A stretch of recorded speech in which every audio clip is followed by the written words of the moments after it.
Welcome back to the Speaking Up for Safety podcast, sponsored by the Utah Labor Commission. My name is Michael Stone, and I'm going to start off by saying that no, this is not my podcast shirt. We're just recording some back-to-back. So if we have so many viewers who are watching them, one after the other, then this is the same day. And, and with me today, I have JP. He is our accountant here at the Utah Safety Council. And then we also have Martin Herrera with Zero Fatalities, but I'm going to let them introduce themselves real quick. Thank you, Mike. My name is Juan Pablo, but I go by JP. I've been here for about a year. It's been an amazing year. It's been an amazing opportunity that I have had to work at the Utah Safety Council and meet wonderful people. One of those persons is Martin, that we met about, what would you say, like 4 months ago or so? No, it's a little more than that, like probably at the beginning of the year. This year, yeah. So it's been great, and I'm nervous to be here, but I'm happy to take on the challenge. So now I'll let Martin introduce himself. Well, my name is Martin Herrera, and then I work for the Zero Fatalities program. I've been with the program for almost 7 years now. For the last 3 years, we're doing the full Spanish program. Happy to be here, and also like JP said, it's a good opportunity for me to be here at the Utah Safety Council and meet people like all of you, and very involved and very committed to safety, especially traffic safety in my case. Thank you. Yeah, and Martin's he is our only Spanish defensive driving instructor, and I'm very grateful that these two didn't meet at the Spanish consulate. If you guys want to tell a little bit about that, like how'd you guys get acquainted and how did it transition into now you being our best Spanish instructor? Well, the only one. No, I go to the consulate and present to the audience every week, and I had the opportunity to meet JP, and it was Fabiana also there that day, and we started talking because that's what I do, and we connected pretty quick, and I think it was a good opportunity. I think it was meant to be, and that's how we connected that day. And we met with some of you later, and that was the beginning of the story. And I hope it goes for a very long time. Yeah, agreed. Because we're very happy to have you. One of the questions I want to ask first is tell us a little bit about like what inspired you to get into traffic safety, and like why are you here today, basically?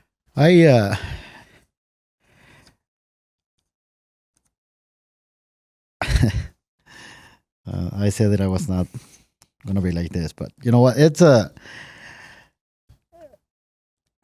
way I got involved with the Zero Fatalities program and traffic safety. It's because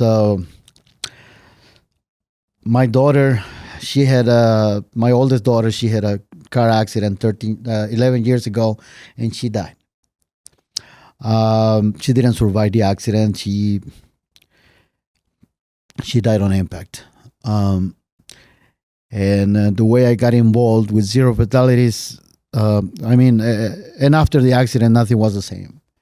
Life changed, life changed in a very bad way. You start dealing with things that you didn't know even existed. You got thrown into a world of sadness and depression and more sadness, and just to share a little bit of some story, I was talking to a friend of ours, and they lost their daughter in a car accident. That was like 4 years before my Maria, and sadly she had lost another kid a few days ago. So I called her and we were talking, and I never, people say that lightning doesn't strike twice, and I think it does. That's what I do this. One of the reasons I do this is because, we need to be aware of what's on the road and what can we do on our part. But she was saying something to me. That kind of struck me, and she said, I can do what you do. But she said, but I'm glad you can do it. I'm glad you can get in front of people and talk about being safe behind the wheel. And she said, don't stop doing it. Keep doing it, Martin, because most of the parents that we've been through this, we can't. And you know, that was kind of like an eye opening for me. Mm-hmm. And I need to keep doing it, you know. And the way I got involved almost 7 years ago, it's they do the Zero Fatalities. They do a teen memoriam for every year for kids that they lost their lives on Utah roads. Mm-hmm. And they featured my daughter in one of their teen memoriam, and I didn't know that, you know. And somebody called me, and it was Stacy. Yeah. And she called me and she said, "Hey, are you Maria's dad?" And I said, "Yeah, I am." And I didn't know who she was, and she told me, and he said, "We had this ceremony. We're going to be parents there." And it's an event that nobody wants to be. Nobody wants to be invited to those kind of events. You know, you see a lot of parents there just sharing their stories about their kids. I mean, they're all different, but they're all the same. Yeah. So, and I was invited to participate like as a guest speaker, you know, sometimes for the presentations, for the Zero Fatalities presentation. And then one day they said, "Hey, why don't you come and work for the program?" Mm-hmm. I was not sure about it. I was like, how can I be in front of people and tell my story over and over when it hurts me to tell my story once? Yeah. But I found out that it was not that bad. And one thing, this lady that I was telling you earlier, she lost their daughter in a car accident. She said, every time I see something like that on the news, we relive the process, especially for a teenager, especially for a young kid, because I know it's somebody else's daughter or son. And that's how I started doing the presentations. It was mostly like in English, but in the back of my mind, I said, we got to do this in Spanish. We got to do this in Spanish. We started doing it a little bit. 6 years ago, we got Ogden High School and Ben Lomond that they asked us if we could do like a parent night presentation in Spanish, because they had a lot of parents that they didn't speak English. And one funny thing, and is kids go home and then translate whatever they want. It's and we were having that problem, but we started getting good results from that, and right now we started with 2 high schools for the parent night presentation, and now we have 28 through the state. Mm-hmm. We have 28 schools, then we do the Spanish parent night presentation for Zero Fatalities, and it's been wonderful. It's been great. Yeah, that's awesome to hear.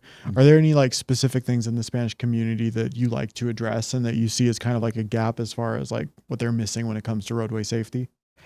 It's culture, and maybe JP can second on this. It's different, because if you go to a presentation, like a regular presentation, the parents, and then you ask, if they ever heard about Zero Fatalities program, and 97% of them, they raise their hands. If you go to one of my presentations in Spanish, nobody. Okay. It's, nobody. Obviously, 99% of those parents, they were educated somewhere else, not here in the States. So a lot of them, they had no idea how to drive before they got here. Actually, I had someone in our class last Saturday from Cuba, and he said, and he's been in the country, and he probably is a guy my age, and he said he got here 8 years ago, and he never drove a car before until he got here. Mm-hmm. So, and you see a lot of that. And I think language, culture, it's a whole different world, and I think that's one of the main reasons why I do this in the Hispanic community, because I know we can make the difference. I know we can help and teach and educate um, in their own language. You know, like you mentioned to me once, uh, it was it's sad to see people coming to the course on Saturdays, spend 4 hours here, and leave with nothing. Yeah. You know, well, the certificate, but Yeah, just a certificate, no knowledge. yeah, but not the knowledge, at least not in the way we want them to know. And I think that was kind of like I started thinking about it, and for the last two classes we had, I could see the difference when they first started here and then they got here, and how they left the class. That was to me, it was like very different. And admittedly, that's something I've been bragging to all my coworkers about, is just how much of an impact you're having on these people. So I'm bragging for you because no one ever comes to one of my traffic classes excited to be there for the day. They come because they're there for a punitive reason, whether that's point reduction or the approaching emergency vehicle violation or a court requirement. And I say the best outcome is that they leave happy. And I've never seen anyone exit your classroom not happy or asking questions or just inspired to learn more about the process. And so that's why it's been such a benefit to us that you are willing to volunteer your time and come teach these classes just to get the knowledge out there, because people genuinely care. And so thank you for that. No, thank you, because it's an opportunity for me, Michael. It's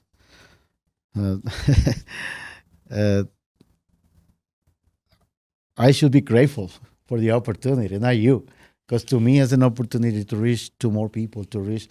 Because I know there's a lot of misunderstanding, misconceptions, not understanding the law. And I had a lot of questions, especially in the last class. I had a lot of questions because one thing I noticed when they got here and they started talking how they got the ticket, why, and they were angry and they were unhappy with the ticket. And at the end, when they left, I mean, they still not happy, but but at the end they understood why, you know, and not to do it again, you know. I mean, and I think that's, to me, that's success. You know, to me, it's like, okay, we are going into the right track here, because a lot of these people they had no idea why they got the ticket. You know, first. In the first place, they started talking to me. They started asking me questions, and at the end, at least they understood why I'm getting the ticket. And then that's because my skin color, not because of my accent, not because of no. So we got to the point when they understood, oh, I screw up, you know. But I don't know if you want to add something to the. Sure. I think you mentioned that one of the challenges that our community faces is the language barrier and the cultural barrier as well. And me myself, coming from a Latino background, I could see that when my dad was learning how to or studying, I mean, for the driver license test, even though it was in Spanish and even though he could understand, I guess the content of it, he was not really digesting what the rules were. So a lot of the times I think it's important to have somebody that teaches you in your own language, of course, but also from your culture.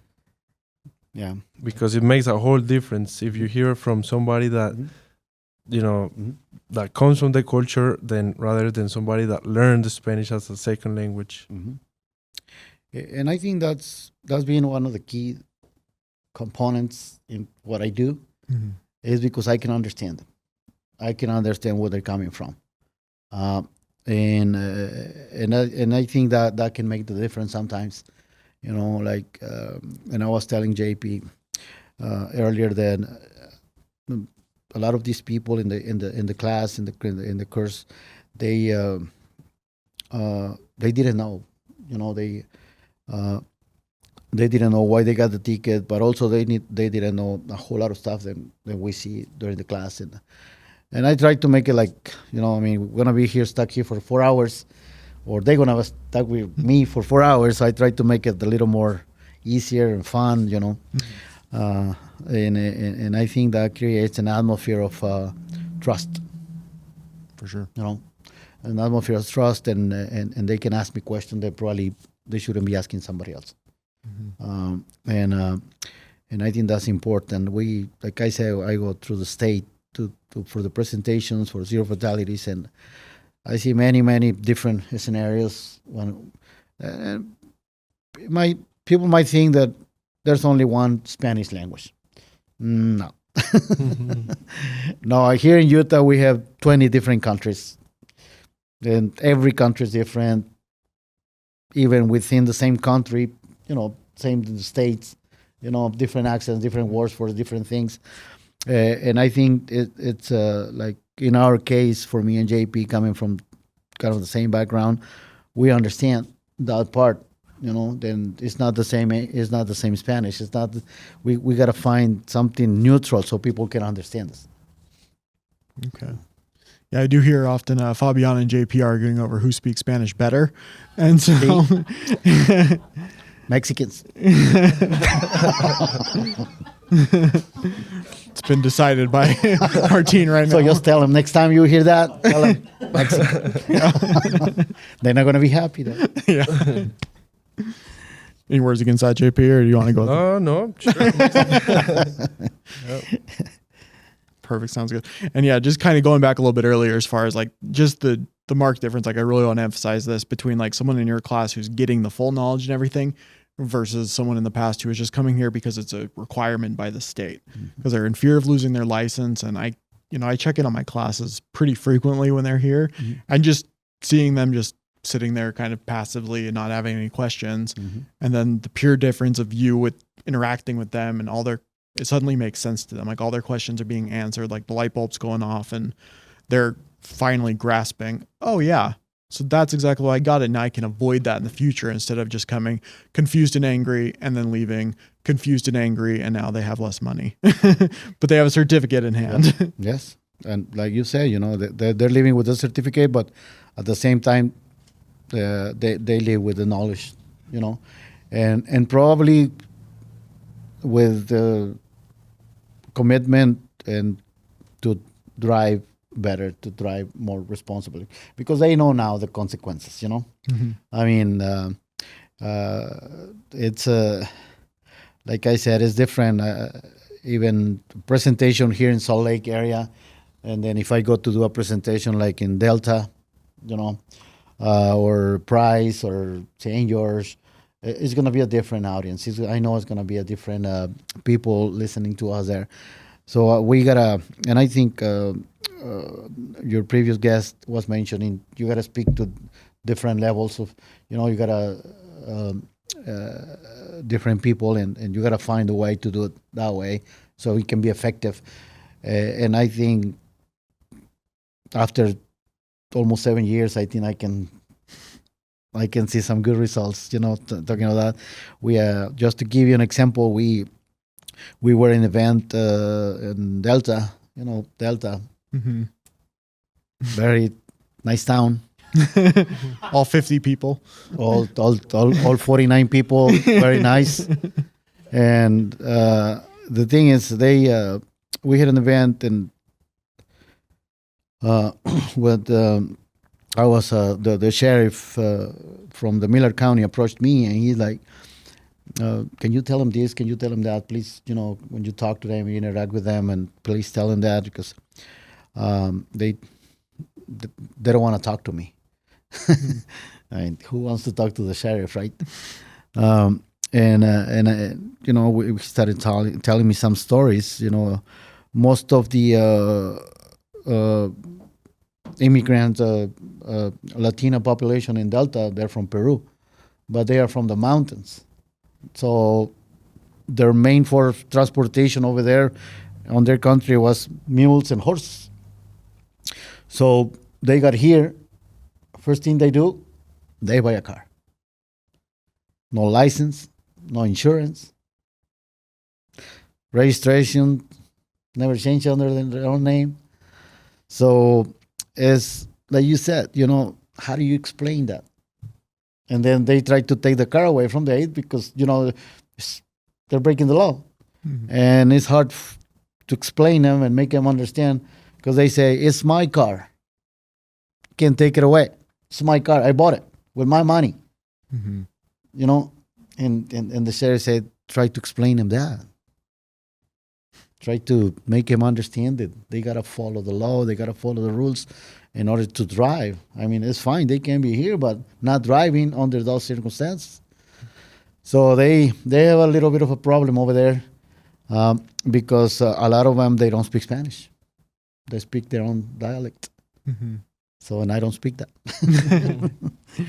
Was there any that you could convey to them, or was it just completely? Well, I think it's different culture. Okay. I could see some positive, after the event, especially the driver license. We work very closely with the driver license division. In Zero Fatalities, we have a brochure with questions about driver license, and we give out to people in these events when they have questions. And then I try to explain them what to do and guide them, in a way that they can do it. They can get their driver license. But other than that, I think it's very hard. It's a hard job, especially in those areas where people, they're living under those circumstances. Yeah. And when you came onto Zero Fatalities, was there any existing Spanish community outreach, or what? Did you kind of pioneer it? No, there was nothing. There was nothing. I started, like I said, doing English presentations. The whole objective, the whole idea was, start doing some outreach in Spanish because it was needed. But it was mostly teach parents, like I said, kids come home and they show their learner's permit and they say, oh, I got a license now. I can drive with my friends. And parents, they see the picture of the kid and say, oh, sure, And that's one of the biggest challenges we had to educate parents. Because even drivers had teachers, they say, Martin, talk to the parents, tell them, please don't let the kids drive with the learner's permit.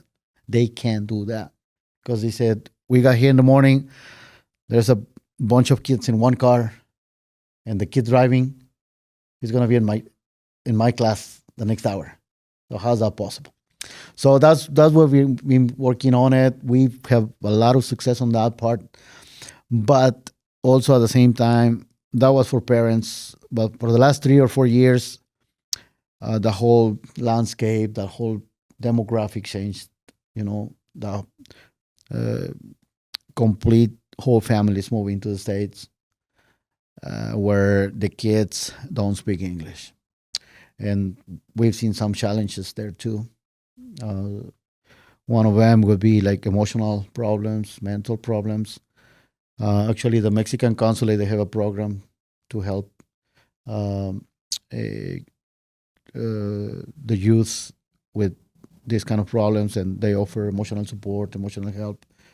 And they don't have to be Mexican nationals. They only have to speak Spanish.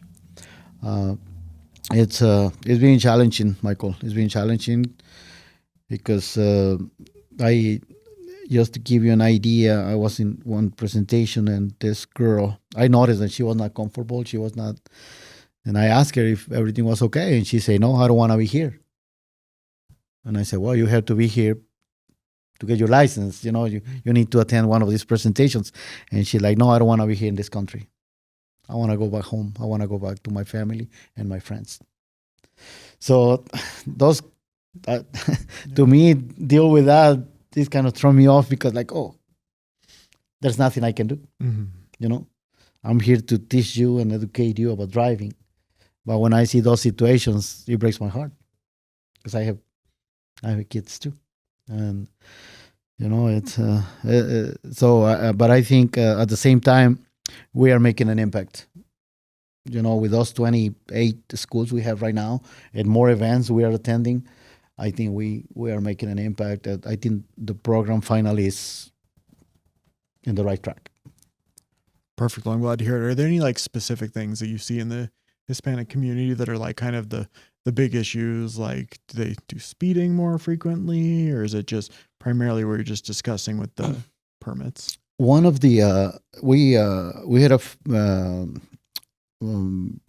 last week we presented at the consulate with someone from the highway patrol, and he was sharing DUIs is a big thing, and also driver license, people driving with no license, and he said it would used to be like no driver license, no insurance before, like a couple years ago.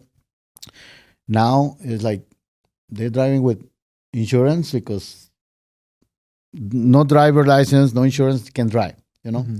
But now they got insurance, but no driver license.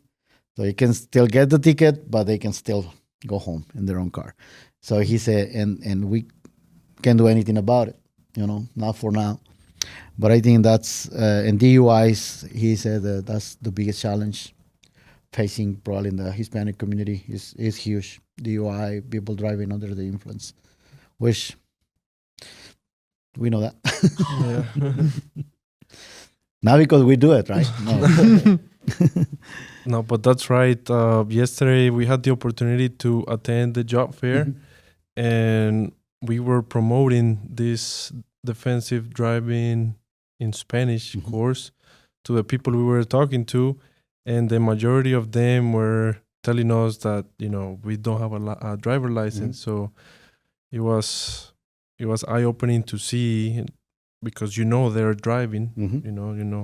They got there somehow.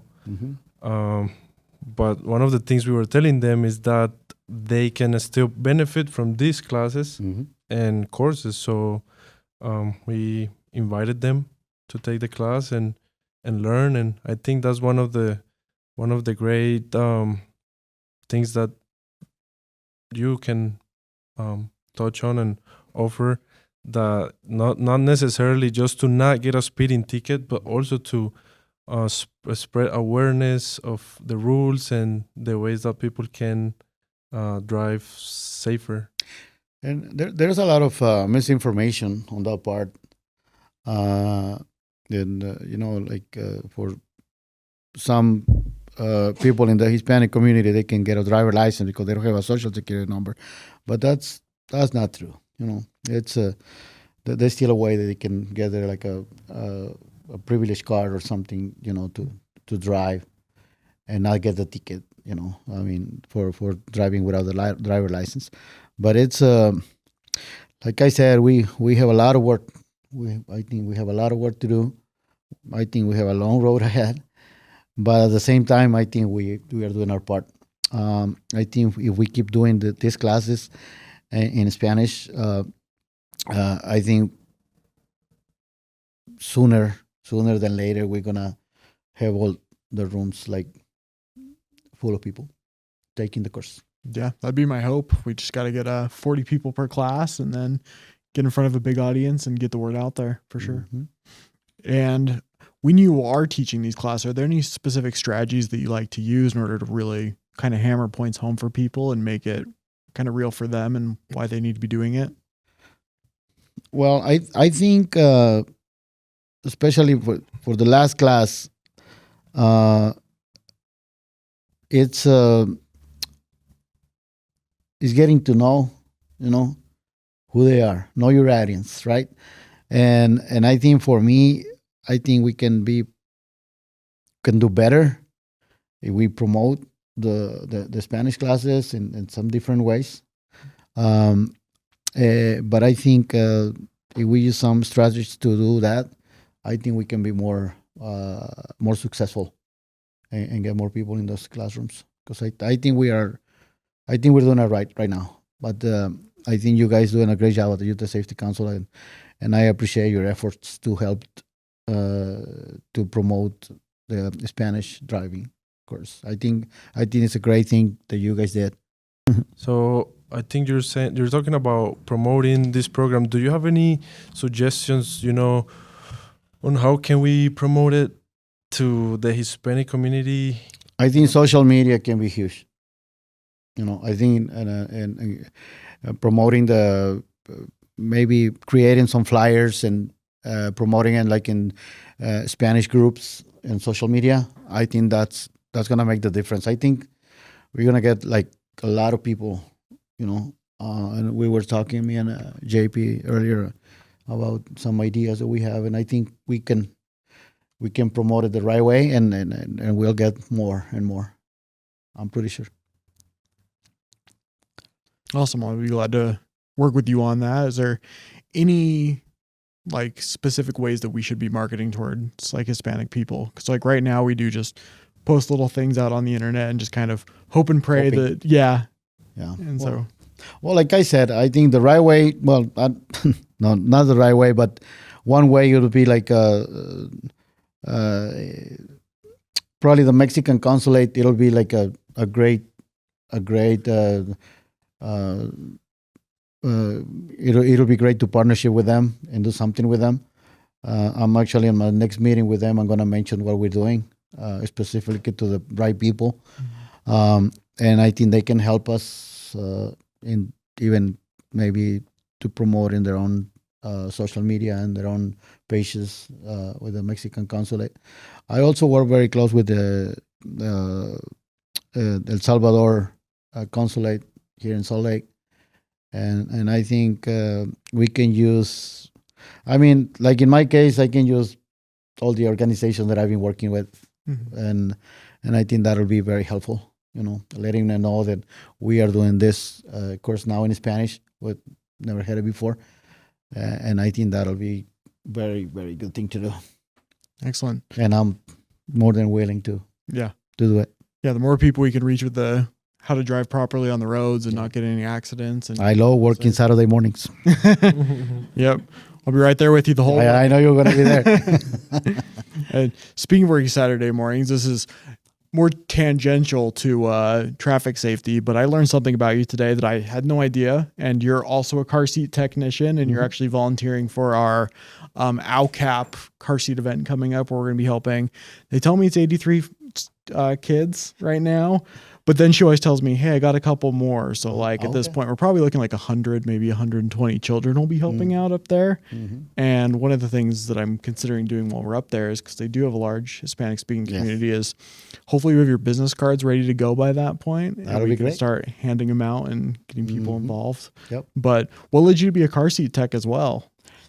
Well, it's required for us as a Zero Fatalities presenters. It's required for us to do to be certified.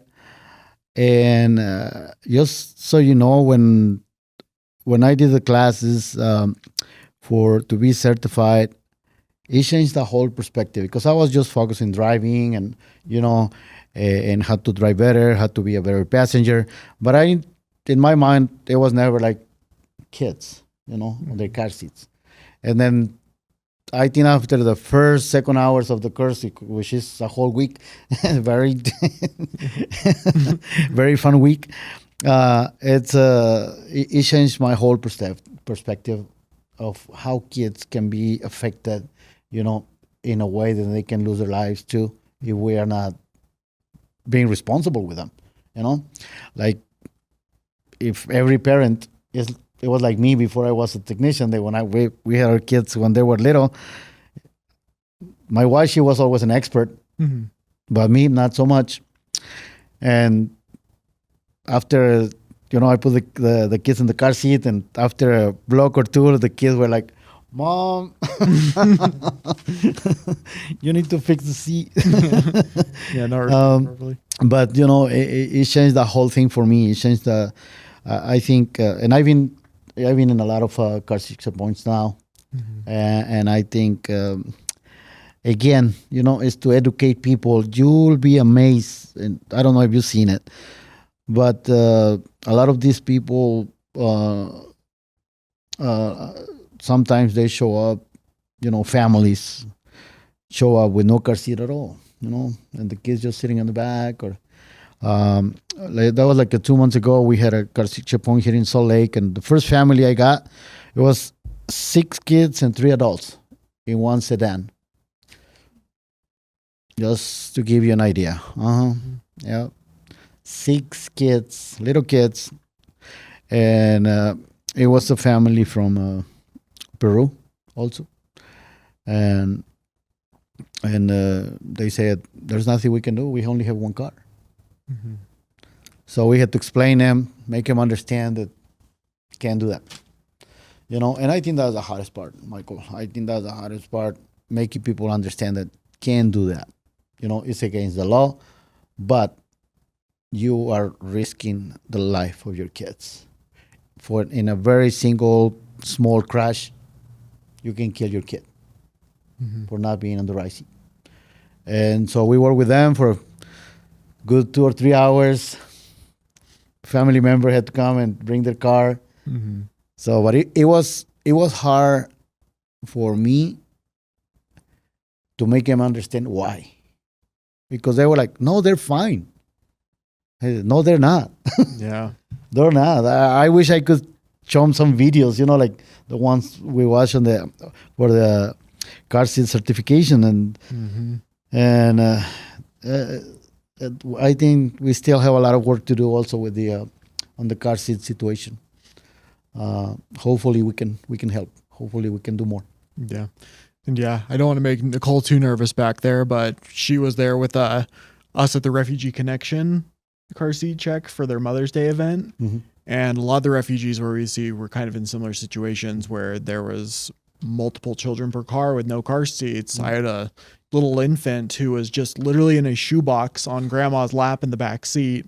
And I had to basically say, hey, that can't happen. I'm sorry, you guys. And so we had to go get him a whole seat and put the kid in, and they were very grateful for it. But then they all were out of the car and they tried getting back in. They're like, now there's no room for us. Where are we all going to sit? And I had to basically be like, I'm sorry, but the kid's safety is first, super important. Yeah. And you need to make sure. And we saw I think I saw a 60-pound kid in an infant carrier.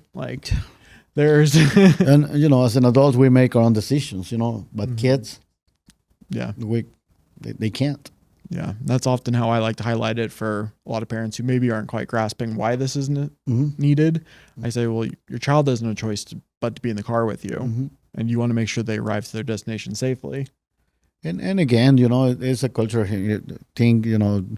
In Latin American countries, it's not required. One of the stories the sheriff in Delta was sharing with me is one of his deputies called him at midnight, which I don't think is a good idea, call us. And I don't think he was happy about that. He said, I don't know what to do in this situation. I pulled over this minivan, and then the driver, no driver license, no insurance, and the registration still under the previous owner. And the sheriff said, why are you calling me? You know what to do. Take it away. And he's like, well, I know what to do with the car, but I don't know what to do with the 17 people inside the minivan. So and it was after a party. It was 2 a.m. Yeah. And the driver was drunk, and everybody was coming from a party, having a good time. Party was over. 1/3 of Delta got arrested in one night. Yeah. Yeah, half of the people there. Yeah. But it was, like you said, and JP mentioned, it's an eye-opening, So then we have a lot of work to do, And I find sometimes, to be honest with you, I found some resistance, why we have to do this, why we have to help, because we're sharing the same roads. I better have them educated in the way we do things here than not. That's my opinion. Yeah. Yeah, like you said, it's cultural. I don't have any kids myself, but in Colombia, it's not required. People can just, put their kids on the back seat and strap them with the seatbelt and if call they have it good. If they have it, yeah. And I remember being a kid and just floating around in the back of the car, you know. Luckily, nothing ever happened, but that is very important. And another challenge I think that we encounter, I was a part of that. What was the name of the Guadalupe school that we went to? Is that people don't have the resources, right, to buy the car seats. So that's another thing that we, as the Utah Safety Council, help on promoting this incentive and help families be secure. One thing I've seen on the cars, the checkpoints, sometimes I don't think that's true. You know, that they don't have the resources. I think sometimes It could be Yeah. lack of. yeah, because I mean, it's I seen people driving this big, expensive SUVs, Mm-hmm. you know, and we don't have the money to buy the car seat. They're like, okay, Out there, $800 payment truck. yeah. Well, maybe that's that. Maybe that's the reason, right? Yeah. But I don't know. I think your kid's safety is more important than anything else because, you know, Michael, and I'm gonna change the topic a little bit here.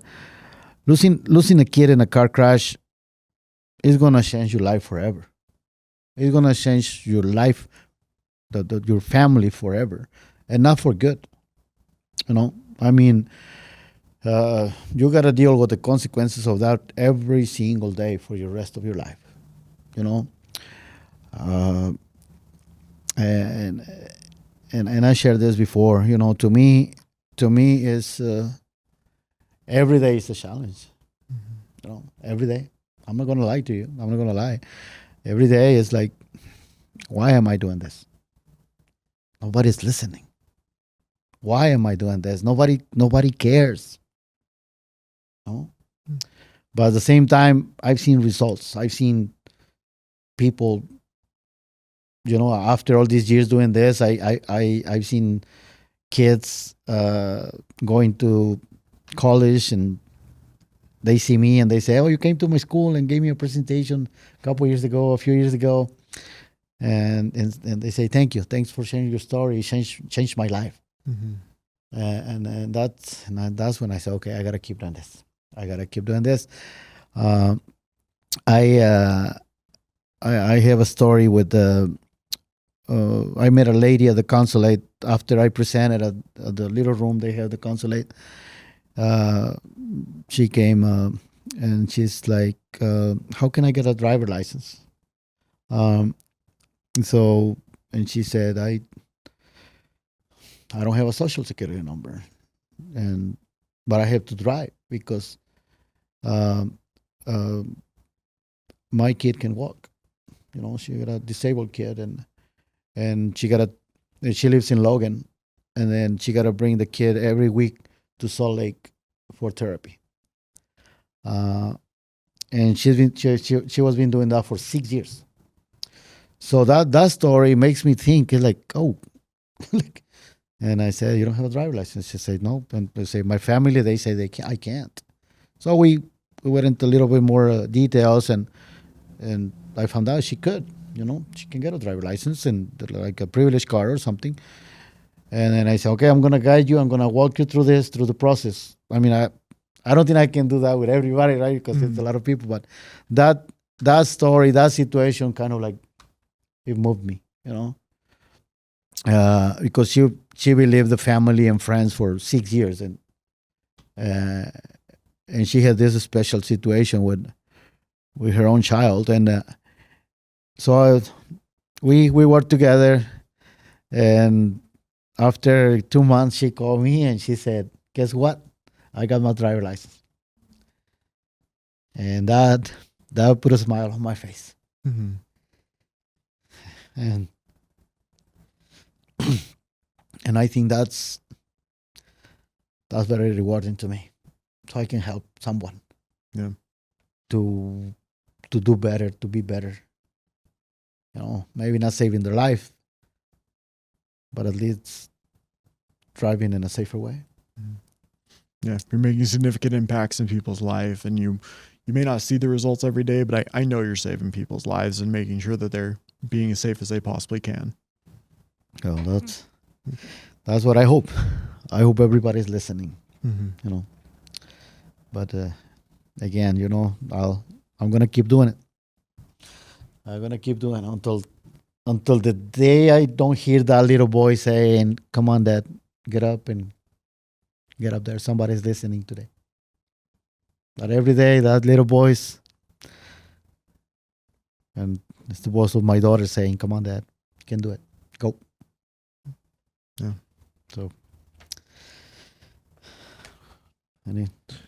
Any other question? Well, I was thinking just as we started the conversation, how we met you and how you mentioned that we connected, and I think it's the big part is because of your personality and your character, that you're very friendly and genuine, and this is, I think, the big part that people can as well relate to you when you're sharing this message. How do you find the motivation to keep going even on challenging days?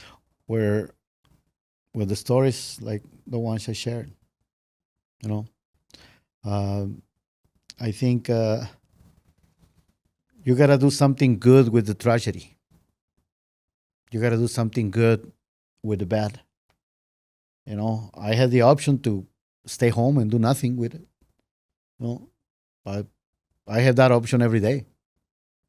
You know, but I think it's not gonna do any good to the community, and it's not gonna do any good to me either. Maybe I'm being selfish. I'm not doing it for me sometimes. You know, because it helps me. It's healing. For me, it's healing. And that's why I found motivation. And it was like 2 weeks before my daughter crashed, before she died, and we had a conversation. She was going to Weaver State. She was studying social work. She wanted to be a social worker. She wanted to do good. She wanted to, and we had a business at the time. I met John there. John was my customer, and I was a little disappointed because she was my oldest, and we were tied. We were friends. We were best friends. We had a great relationship, and I asked her, you know, one of those days, I asked her, I say, "Honey, really social work? You're not gonna? I was expecting you to do like business or something, you know, and you're not gonna make any money." And she looked at me and she was not happy with my comment, and she said, "Dad, it's not what you taught me. You always said it's more important to help people than money." And she shut me up right there. She was like that. Yeah, she was a little feisty sometimes. She was no angel. She might be an angel now, but that's what she said. She said it's not about money. It's about helping others. Is that what you said to me? And that's what I'm going to do. So that's my motivation right there. If you ask me in a year, in 2 years, in 5 years, I'm gonna have the same answer. It's what she said to me. It's not about money. It's about helping others. And I think we're helping others right now. Me and her together. And speaking of helping others, is there anything you guys would like to say in Spanish to the Hispanic community in order to know like what kind of resource they have available to them, how they can get in contact with us or you, and basically how we can spread the news? Absolutely. It's going to sound better. Claro que sí, pues invitamos a todos los que nos están escuchando, ¿verdad? Si son parte o de alguna manera están conectados con el Utah Safety Council y les interesan las clases de manejo que estamos dando los sábados, algunos sábados aquí, totalmente en español, ya sea para cuestiones de que han tenido problemas con tickets o licencia, pero también es para cualquier persona que la quiera tomar el curso. No necesariamente tiene que haber tenido alguna violación de tráfico. Sí, así es. La próxima clase la tendremos el 14 de septiembre de 8 de la mañana al mediodía, así que todos están invitados. Como dice Martín, no necesariamente es para alguien que tuvo una infracción por mala conducta o una multa de tráfico, sino para todo el mundo que desea aprender y escuchar las historias que se comparten en estos cursos. Sí, y también con este certificado que van a obtener les puede ser muy valioso Útil. para cualquier situación, no solo en cuestiones de aseguranza y cosas así. Entonces es un certificado que se obtiene validado por el Utah Safety Council y que es de mucha utilidad también al momento de manejar. Excellent. Thank you for that. Thank you. Thanks for having me. Of course. Any other questions? Okay. Yeah, I can tell the whole story about that one too. And if you did miss it at our annual meeting as well, I did self come up with the award and nominate Martin Herrera, much to his embarrassment at the award ceremony. He had no idea who was winning it. I just told him he was there under the guise of building partnerships between us and Zero Fatalities, and he was more than happy to oblige. To which halfway through the ceremony, we decided we were going to surprise him, to say the least, with a Community Impact Award, just because of all the good things that he's doing in the Hispanic community. And we wanted to recognize that. And it was a very touching moment. I truly believe you stole the whole show of the annual award meeting. Everyone loved you and people gave you a standing ovation. And they just truly believe in what you're doing. I'm still mad at all of you. Yeah. It was a great moment, and I want to thank you for. Sometimes we feel like what we do is not valued, at least me. Sometimes I feel like it's not being valued, and but that's just personal. But when Brandon started talking, and he said this year is gonna be like for someone who's in a lot of the Spanish community and Hispanic community, and I see like some eyes on me, and then I looked at you and you said, "No, that was great. It was a great time." And even my wife, she was like, "Is that you?" I said, I don't know any other Martin Herrera here. But no, thank you so much, guys, from the bottom of my heart. Thank you so much. I mean, I don't have many awards. Only one. We'll get you some more. Only one. I don't have a whole wall with awards or anything, but that one has a very very special place in my house. Deserve or not, I really appreciate it. Another motivation to keep doing what I'm doing. Thank you so much. Thank you. First, thank you for your contributions. Yeah. All right. And I don't have my person here who usually does our sign off. So that's it. Thanks. Thank you.